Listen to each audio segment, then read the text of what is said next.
There's a chimp in my basement and he's killed, but I love him, so I'm keeping him in my basement so he won't kill again. At least that's my hope. I am a crazy person, and this is my story. Just kidding, but I do love chimps. I love monkeys of all kinds. I like apes. I like the big ones. I like the little ones. I like the hairy ones. I especially like the scheming and plotting orange ones at the zoo, who look like they're up to no damn good.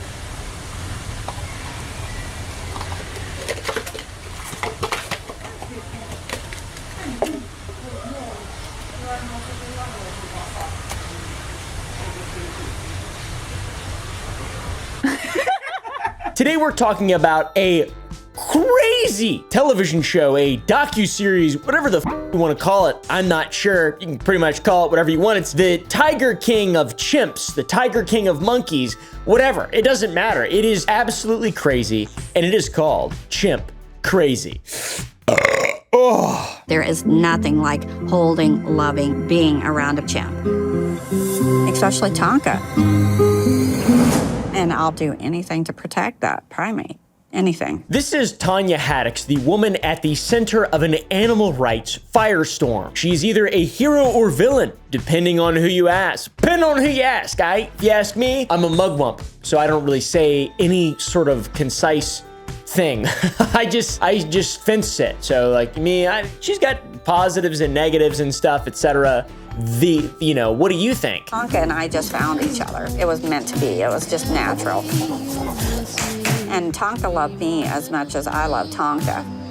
It's like your love for God. Tanya has sparked a bit of outrage after taking over a sanctuary of chimps from a renowned animal activist. This is the Missouri Primate Foundation. For decades, this facility has been ground zero in the United States for the cruel trade in chimpanzees as primate pets and for the purposes of entertainment. So you can see where we're getting off on the Tiger King foot here. I mean, it makes sense, right? It's a sanctuary, chimps. Instead of tigers, it's chimps. It's like you can actually reason with chimps more so it's less dangerous. It's the HBO docuseries being billed as the new Tiger King, and Chimp Crazy is directed by the same filmmaker. Now the eccentric, exotic animal owner featured in the series is claiming that she was tricked into participating. Tiger King, he's got a mullet. They're both blonde. They're from the South. I don't really know. There's a lot of similarities that they should get together and procreate. I think Tanya and the Tiger King guy. That would be good for America. Leave me for a man and we're game on, okay? But leave me for a woman, I can't compete with that. So was Tanya actually in it for the animals, or did she have ulterior motives? Let's break down the controversy. Multiple times I've mentioned the word chimp and the word crazy so far in this video. There's a show called Chimp Crazy, and Chimp Crazy is about the story of chimps who, well, I don't know. Chimp Crazy is about the story of chimps that were bred in captivity for movies, play dates, spend $500, get to touch a real life chimp. When I first got there, they had several cages in the basement that were made out of actual jail bars. And then they had a pink room, and that was all concrete. That type of thing, Remember that time I had that monkey come down? That type of chimp stuff. Remember that monkey? I had a little capuchin monkey named Joby. That's it. It's these type of chimps. The one from that movie Nope that killed that whole set of people. Remember that movie? I didn't like that movie. That movie was whack.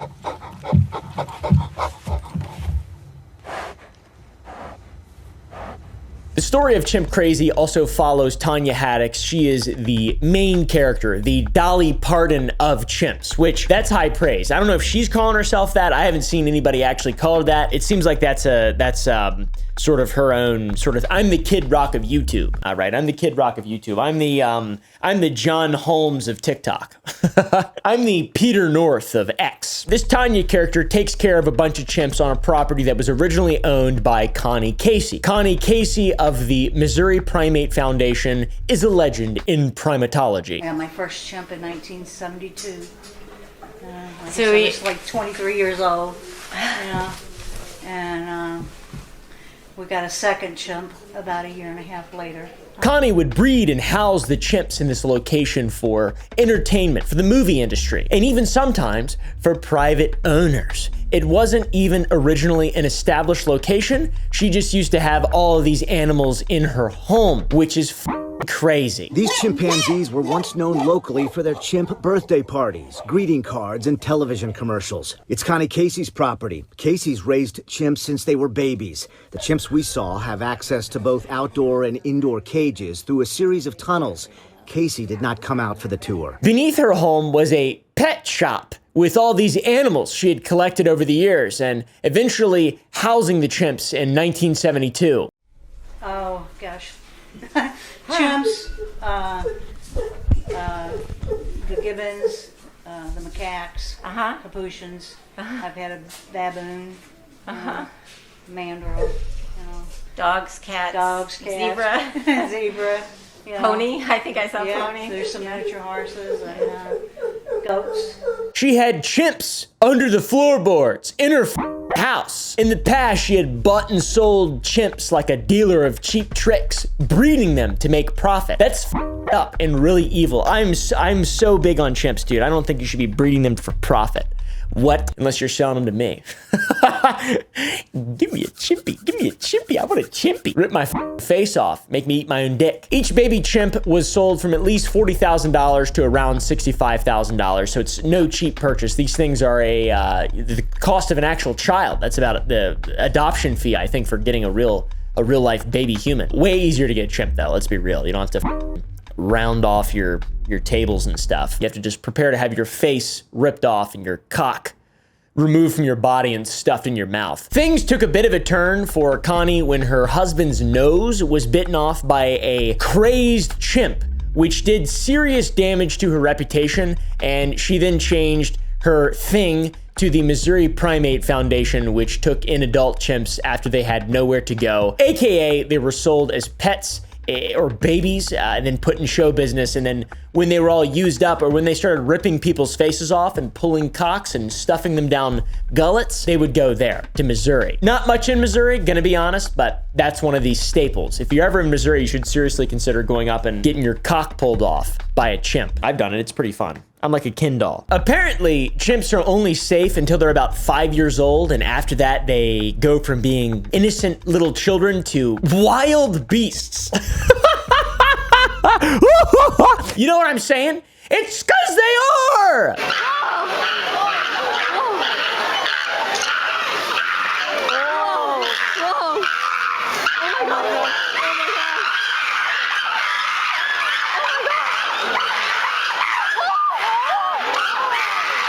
They're wild animals. Obviously, they're not meant to be pets. They're 135 pounds of just striated muscle meant to swing from trees and pull cock, all right, and stuff it. They war. They literally have their own wars. That's terrifying. And they don't use guns or spears or swords. They use their mouths and hands. That's terrifying. These creatures would go to Connie, the queen of chimp, and she would keep them in subpar conditions, cages. They were essentially neglected, kept in the pet shop, the basement, if you will. And because of these horrible conditions, PETA, friend of the show, filed a lawsuit against her, stating that these chimps were being neglected and therefore abused, and stating that she had violated the Endangered Species Act, which is this act here. A little bit more information on that if you want to learn. Also, PETA, not a friend of the show. I made this video. I hate PETA. They suck. PETA can suck it. PETA can get chimped for all I care. However, God was on her side. Tanya Haddix came to her sanctuary looking to purchase a chimp.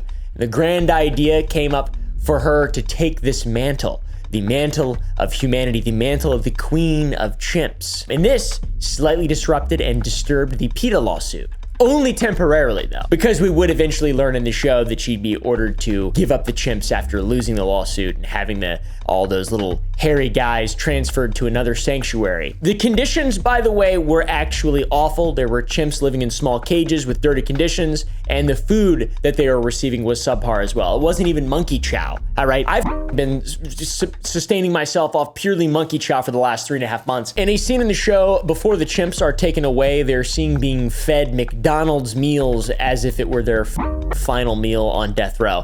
Do you want these nuggets? Here's your sauce. We'll talk about this more in a little bit, but you give a damn chimp a Sprite from McDonald's and they will go on a rampage and they'll start pulling your organs off. That's what happens. You give them too much sugar. You know how kids run around and shit? You know how kids get crazy and they they get the zoomies?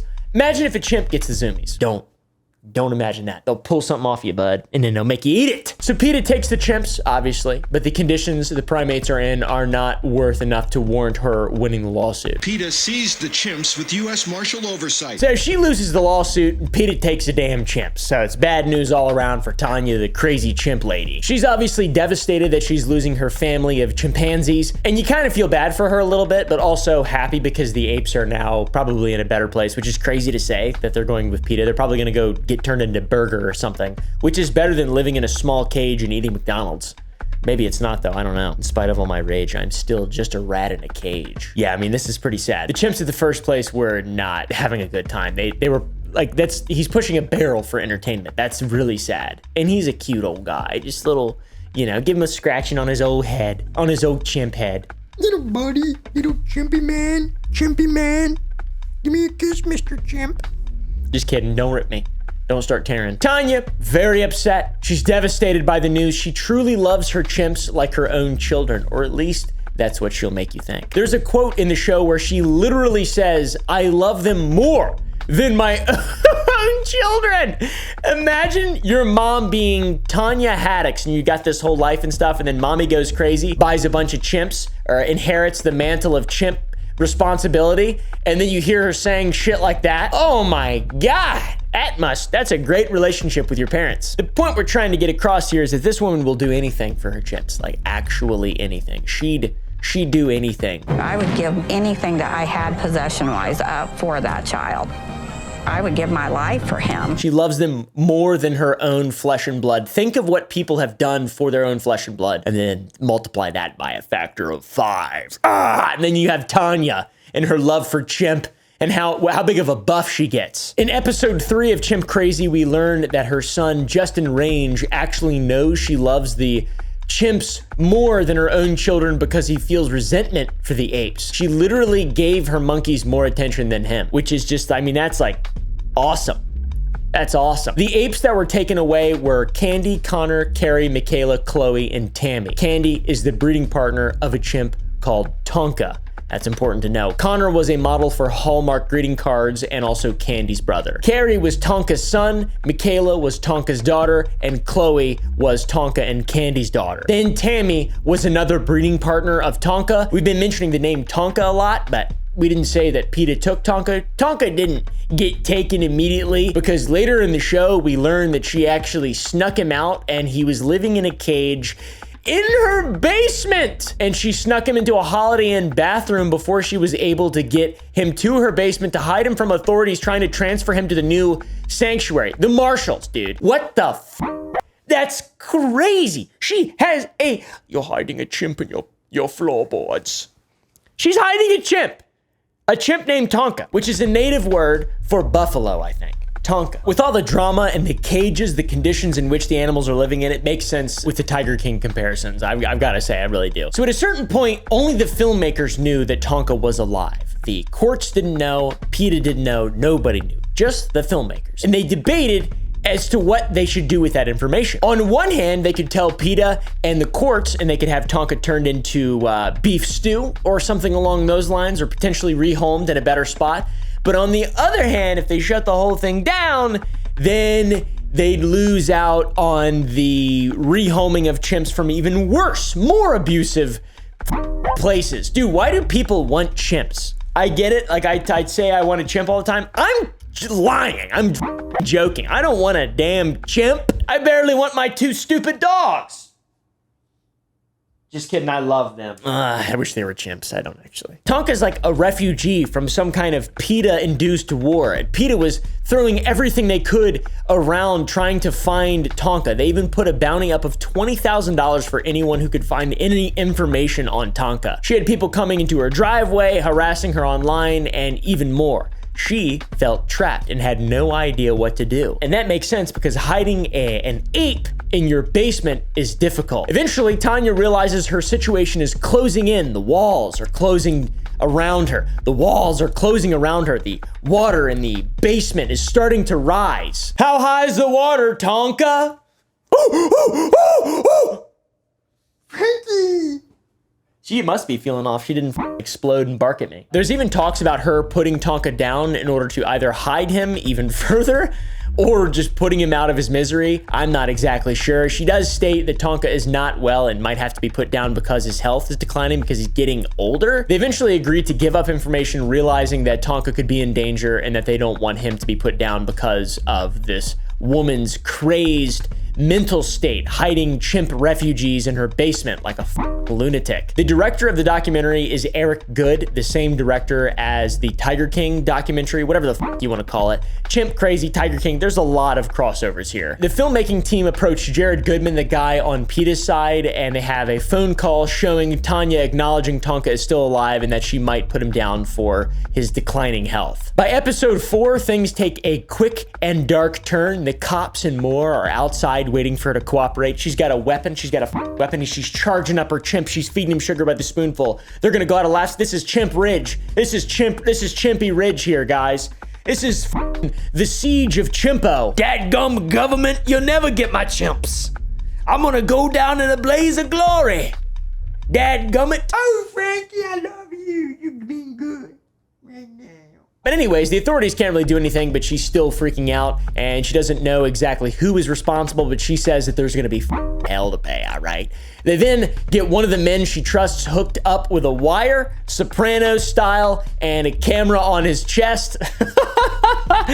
And down comes the house of cards. They're then getting ready to take Tonka away from her, surrounding her property to take him away. Cops everywhere, guns drawn, about to go out in a blaze of glory. Here comes the MRAP. Here comes the BPM. Here comes the APC. So Tanya's devastated that she's finally going to lose Tonka, and she's doing everything she can to keep him longer and longer, even minutes, all right? It's a beautiful story. She loves this chimp. But it was all for nothing in the end. PETA had won the lawsuit and taken him away from her care. This is after she hid him in a Holiday Inn bathroom and subsequently her basement. Then she went on Rolling Stones and stated that someone on the crew threw her under the bus, and she didn't answer any more calls from the people who had done it. Then Tanya finds out the history of Eric Good and his involvement with Tiger King, being the director, and she realizes that they're the ones who are at fault. They threw her under the bus.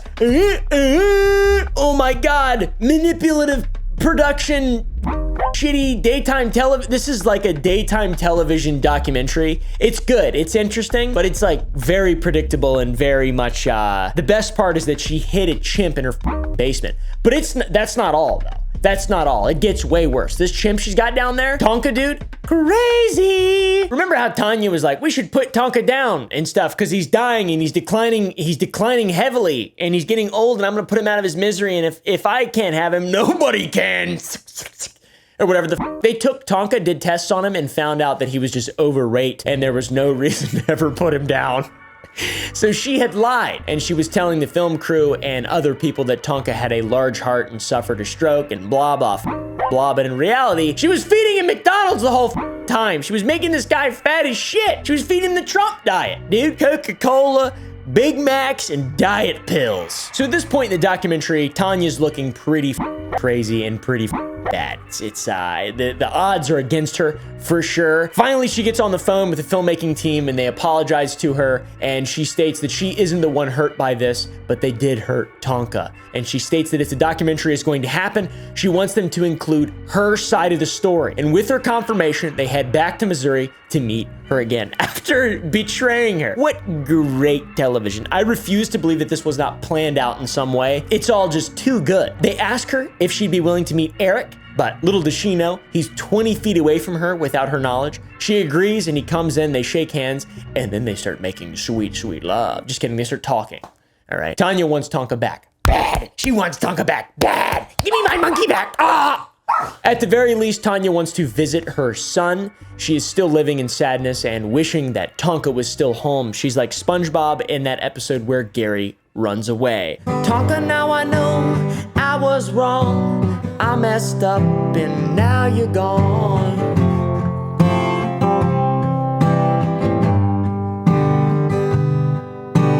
Tonka, I'm sorry I neglected you. I never expected expected you. Wait, what does it go? Everything in the chimp room was left the exact same way when Tonka left. It was just sitting there empty with no Tonka. She's going through a ton of emotions, missing him, eating donuts, drinking Coke. That was probably Tonka's favorite meal because she fed him sugar and shit. And yeah, of course, Tonka liked it. Of course he liked it. He's a chimp. He's not gonna be like, hey, can you feed me a balanced diet of things that I would eat in nature?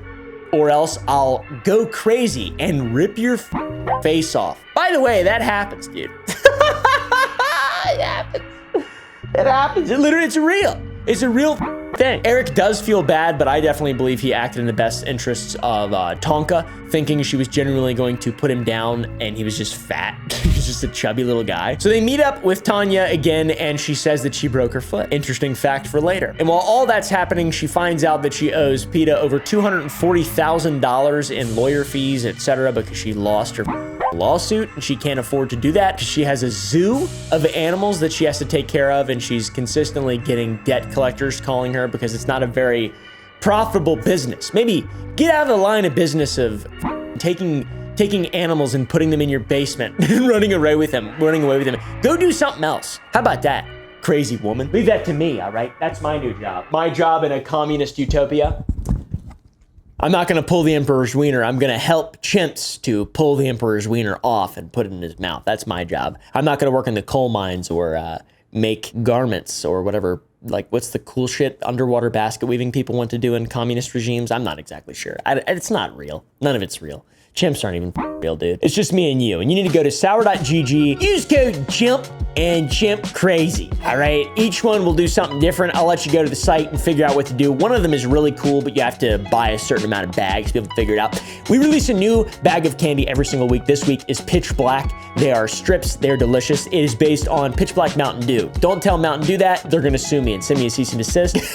Yeah, it's legit though, I swear. It's just regular ass candy, but there is no artificial flavors and there is no artificial dyes. We use natural dyes like carrots, purple carrots we use actually, beets for the red, turmeric for the yellow, and orange colors, spirulina for the green, and concentrated fruit juice for the blues and the purps. And then as for flavors, I'm not sure what the flavors are made of, to be honest with you. Just liquid, I don't really know what it is. But yeah, go buy it. This is gonna sell out very quickly. This is an extremely popular flavor that a lot of people have asked for. And yeah, smash like, go use Chimp, code Chimp Crazy. I'm not sure. They're gonna have the code on the screen, whatever it is. I'm not sure, but go use it. I'm not gonna tell you how many there are, and I'm not gonna tell you exactly what it does, but it's really good. So yeah, at this point, they realize it's impossible for this woman to pay off all these debts, so they come up with another idea. And PETA states that if she agrees to stop her business of selling, distributing, and breeding exotic animals, they will drop it. That's pretty cool, honestly. That's very reasonable. The most reasonable thing PETA's done in a long time. I wouldn't. If I were them, dude, I say f it, bro. That's crazy though. They talk about like killing people and stuff. So it's really surprising that they conceded in any way in regard to this chimp thing, because that's very cruel. She then states that that's a joke and she would only stop if Tonka, her son, will come home, which is impossible. It is a free way out to get out of all that debt. Just kind of exonerate yourself from this terrible thing you've involved your life in. It's a free way. She's so out of touch that she would rather suffer with unlimited debt than she would quit dealing and being a monkey dealer, being a chimp dealer. That's so weird. But I guess money isn't everything, and some people's entire life callings are chimp-centric. This bitch is chimp crazy, for sure. Finally, the documentary visits where Tonka has been brought to. It's a sanctuary owned by Save the Chimps, which is a much more reputable owner of chimps than Tanya, the Dolly Parton of chimps. And he's finally happy, and he's in a way better home, guys. This is way better than a basement. Look at this. So much land and free chimp space. This is awesome, bro. I would like to live here. It's an insane improvement, a drastic, vast improvement. I don't feel bad for Tanya in any way. I'm glad that old boy, Mr. Chimpingsworth made it out alive, all right? Made it out. She was gonna kill him. She was gonna kill him. Unfortunately, the story doesn't end here. Tanya was attacked by an adult male chimp, and she was attacked fairly badly. Her hands all f***ed up, and her ear got hurt as well. She bit her ear off. She had her arm ripped out of socket as well. Can you imagine just meeting a chimp and then the chimp just pulls on your arm? Firstly, it's gonna be like, nice to meet you. And then instead of going psych, it's gonna go, ah, ooh, ah, ah, ah, ah. Mike Tyson style, fucking biting. That's what a chimp would do. Dude, they're clever. Now she says she has nightmares from the situation, which was caused by the same type of chimp that she absolutely loves, and still would own the same ape that did it again in spite of being attacked. This is like IMAX levels of delusion, just in your face, three-dimensional levels of insanity here. Just, I'm crazy. I love chimps. I guess, you know, it's an absurdist thing. I have a bit of respect for absurdism. So I like that. Maybe just, my life is meaningless without my chimp. Dude, your chimp tried to kill you. I don't give a f. My life is meaningless without my chimp. All right? My life is meaningless without my chimp. What the hell are you doing? Is this Stockholm Syndrome? Because it's like, she's getting hurt by this chimp. But it's a chimp, so it's like, I don't think it's Stockholm Syndrome. It's some kind of new Stockholm Syndrome, some kind of chimp-centric Stockholm Syndrome. But it ends with her talking about wanting to sell the zoo and buy a piece of land that's an island. Which is genius! Of course she wants to buy an island. Every 9-year-old wants to buy an island when they realize islands are for sale. Every dumbass wants to buy an island. Yeah. I mean, genius, and she says she wants to buy a bunch of primates and put them on that island so they can be free. Another delusional take. There's an island off the coast of South Carolina that has a bunch of rhesus monkeys on it, and they experiment on them, and they torture them. I don't know if they do that, but I know that they, at some point, were experimented on, and you can ride by it, and if you're really brave, you can bow hunt on it. Just kidding. You wouldn't bow hunt chimps or monkeys. I mean, deer. There's deer on the island as well. Or whatever. I don't know. I really don't know. More episodes are coming out, by the way, but at the end of it all, it seems like she's escaped prison and permanent jail somehow. I feel like it's probably because the chimps weren't abused badly enough that she would need to serve prison time, but she lied under oath a bunch. I'm genuinely surprised she didn't get the Tiger King treatment, especially with Eric involved. I feel like the documentary team, this filmmaking team, really is just great at making people look terrible and sending them to prison. But they're doing it to themselves, like, let's be real. Instead of going to prison, she just has to live with major debt. She's the Tiger King of chimps. So she's the chimp queen.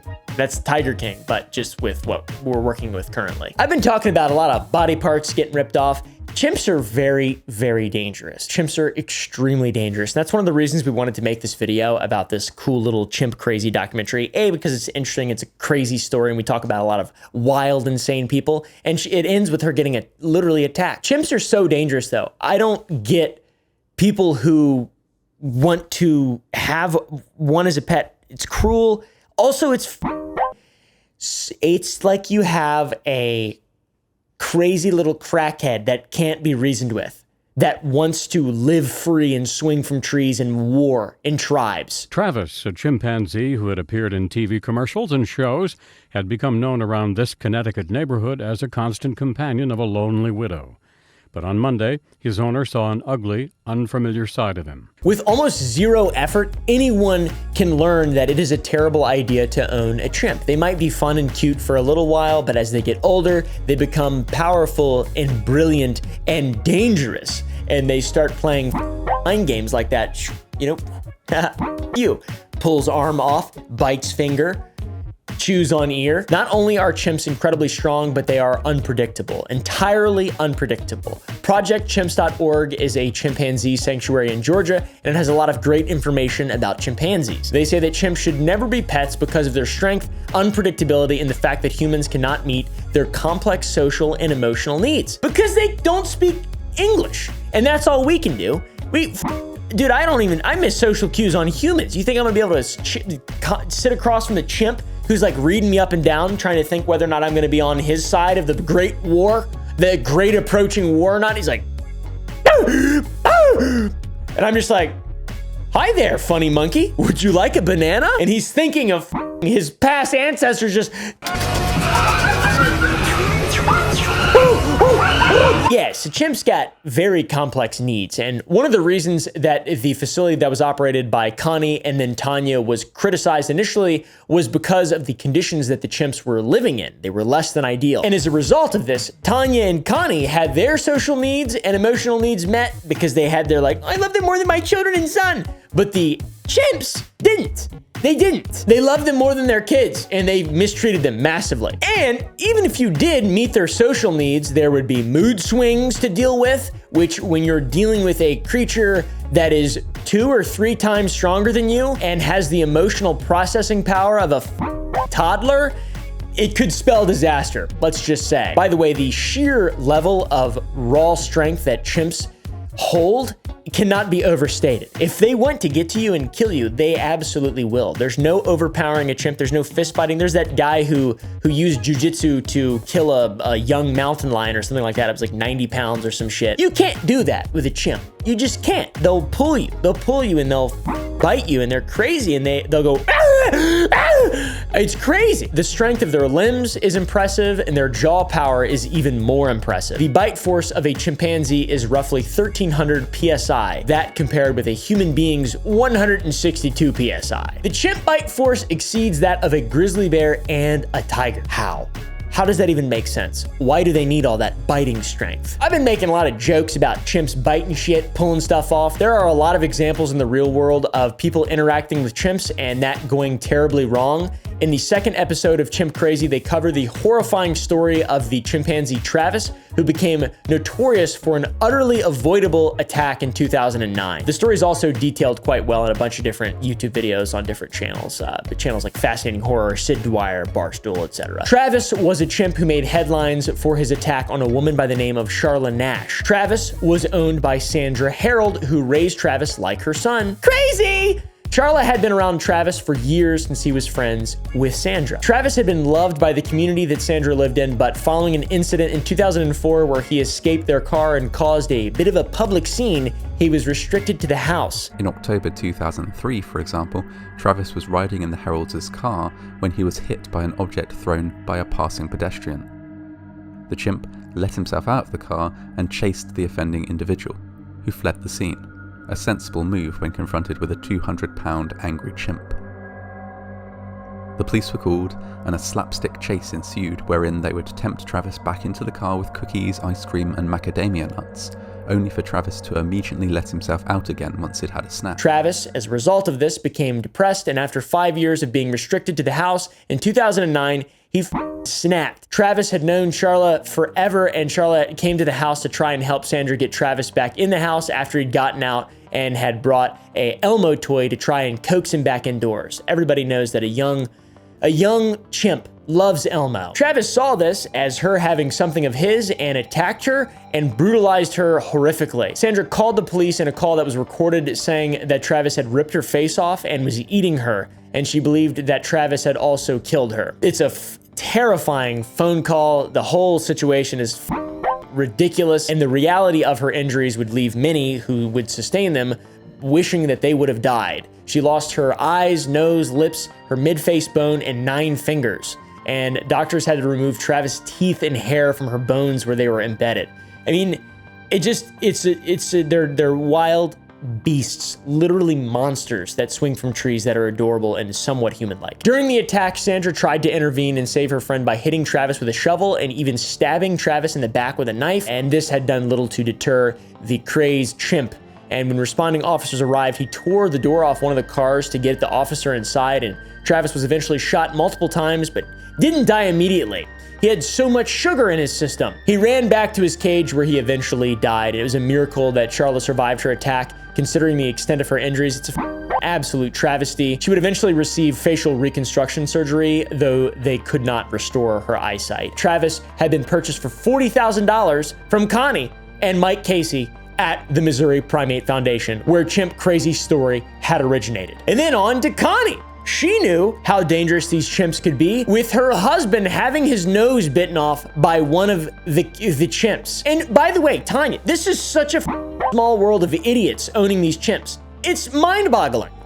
Stop it! So the Travis thing, not an isolated case. Chimps in captivity, specifically captivity as pets, have attacked their owners or parents several times. It's been widely broadcast. There's another incident the show covers where another chimpanzee named Buck attacked his mom and took chunks out of her that looked like shark bites. Officers shot him in the head to put him down in body cam footage that has been made public. Another instance of an attack that is just as horrible as the attack that happened in 2009 with Charlotte Nash happened in 2005. So it begins way back in the 60s. A chimp named Mo, who had been owned by a couple, St. James and LaDonna, since the 60s, had attacked a woman in 1977, bit her finger, and then 22 years later, Mo did this again. He pulled the same stunt. It eventually led to a lawsuit in 1999, and the lawsuit ended with Mo being relocated to a sanctuary. In 2005, St. James and LaDonna visited Mo for his birthday with a birthday cake. Two other chimps nearby didn't receive a cake, and they became jealous. They broke out of their cage and attacked the couple. One chimp ran up to LaDonna, who'd cut the cake, and bit her thumb off, and St. James pushed his wife under the table to protect her, and the two chimps turned their focus on him. They attacked his face, he lost an eye, his nose, and his lips, and they attacked his body, severely injuring his torso, butt, and removing both of his testicles. They also, for good measure, removed most of his fingers and his left foot. This is crazy. These chimps need to be stopped. Are you telling me people got to have them as, oh wait, they're actually wild animals and people have them as pets and then they go crazy and they pull your cock and balls off? There's a lot. You can just look up chimp attacks. Another quick mention that we could find quickly was a time an escaped chimp, Sue, jumped on a police car and smashed the windshield. And he's crazy. He hit one car and started smiling. What a crazy day. He's throwing our trash can around. I am, we got one. Yeah. I think they're gonna shoot him. Yeah. Okay. Oh, he's jumping on the cop's car. He's smashing it up. Yeah. These are not animals that should be owned by people or treated like their family when they are capable of such destruction. They cannot be reasoned with. They're chimps. They're chimps. They're wild animals. It's just like people who watch Disney movies think bears are friendly. They're not. They're just not. They're beasts in the woods. Wolves. They're not friendly. They're not. Animals are not friendly. Deer kill people. Have you ever seen Bambi? Deer kill people every single year. People are so stupid. Anyways, following the docuseries with episodes still releasing, I think, Tanya's on social media and she's enjoying the attention and notoriety to a certain degree. She's on Cameo, charging $50 a video. She's got her own little YouTube channel. She's making radio appearances around St. Louis. How many animal print outfits do you own, Tanya? Oh, tons. More than I can count. Yes, girl. Important note as well, Tanya has done interviews since the documentary where she contradicts what she herself said at the end of the docuseries while talking about the attack that she was the victim of with her hand in her ear and stuff. She says that a chimp never attacked her and then refuses to elaborate on where the injuries came from and then says that a part of the documentary was scripted. Well, first of all, that documentary is not politically correct about any of that. And to go into details about that would be long-standing and would be a long conversation with you guys, but that actually did not take place. What do you mean? Which bit? The part about that chimp attacked me, that did not take place at all. So what were we watching? That was, it's just a very, very long story, but I self-assure you, same thing that I had a debate with the documentary crew about is, it's just long-standing, but I can self-assure you, I've never been injured by a chimpanzee ever, and definitely not those traumatic injuries. She elaborated a little bit on this attack in the morning show interview with Rizzuto, saying that it was a baboon, not a chimp. It didn't happen from a chimp, though? No. Interesting. No. Have you ever been attacked by any of your animals? No. No? Mm-mm. Not really. And I have howlers. I have all kinds of monkeys. So given. At the end, they were saying that it was like another person's. You say on camera, I went into an enclosure with a baboon. With a baboon. I turned my back. That's on me. It attacked me. It was pretty minor. That didn't happen at all. Yeah, the baboon attack did, but it was just. But that's what the bandages were from. Yes. But not from fighting with Dwayne. Right. Okay. Just to clarify. Yeah. And that the documentary changed the context to make it seem like a chimp was responsible. So there's a lot of lies. Who gives a f? I don't really care. I don't want this woman to have chimps. I don't think anybody should have chimps. They should be running around wild, bud, swinging from trees, eating bananas. Anyways, guys, go to the Gump Club to watch uncensored videos. Go to sour.gg and use whatever code we decided to get some pitch black candy while supplies last. It will sell out probably pretty soon, but go buy it. All right, guys, there's enough for you.